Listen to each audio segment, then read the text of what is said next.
இதற்கான ஆதாரங்களே இல்லையே. தகவல் எப்படி சொல்ல முடியும்?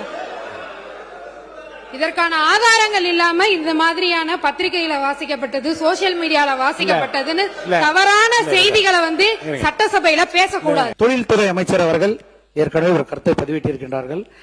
ஆந்திர மாநில முதலமைச்சர் இன்றைக்கு ஒன்றிய அமைச்சர் அவர்கள் கூட்டணியில் இருக்கின்றவர். அவருடைய கட்சியை சார்ந்தவர் தான் இன்றைக்கு விமான போக்குவரத்துறை அமைச்சராக இருக்கின்றார்கள். ஒசூர் பகுதி கிருஷ்ணகிரி மாவட்டத்தை தொழில் முடுக்குவதற்காக இங்கு இருக்கின்ற தொழில்களை அந்த பகுதியில் கொண்டு செல்லும் நோக்கில் அவர்கள் விமான போக்குவரத்து துறை ஆரம்பிப்பதாக தகவல் வந்து கொண்டிருக்கின்றது. அதே போல மறுபுறம் கர்நாடக மாநில முதலமைச்சர், எங்க மாவட்டத்தில் 2 முதலமைச்சர் இருக்காங்க. ஒரு பக்கம் ஆந்திரா முதலமைச்சர், இன்னொரு பக்கம் தளி தொகுதி ஒட்டி கர்நாடக முதலமைச்சர் அண்ணன் DK சிவகுமார் அவர்கள் இருக்கின்றார்கள்.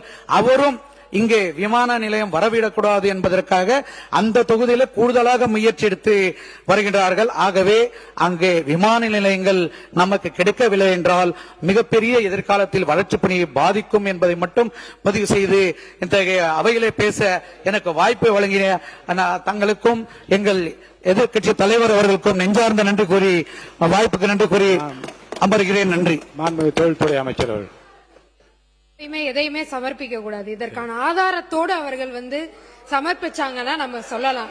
பக்கத்துல இதற்கான ஆதாரங்களே இல்லையே. தகவல் எப்படி சொல்ல முடியும்? இதற்கான ஆதாரங்கள் இல்லாம இந்த மாதிரியான பத்திரிகையில வாசிக்கப்பட்டது, சோசியல் மீடியால வாசிக்கப்பட்டதுன்னு தவறான செய்திகளை சட்டசபையில பேசக்கூடாது. இருங்க. சட்டமன்ற உறுப்பினர் தனக்கு தெரிவிக்கப்பட்ட தகவல்களை தெரிவிக்கிறார். அமைச்சர் ஆதாரப்பூர்வமாக அவையெல்லாம் சரியில்லை என்று சொல்லுகிறார். அதோடு பிரச்சனை முடிந்தது.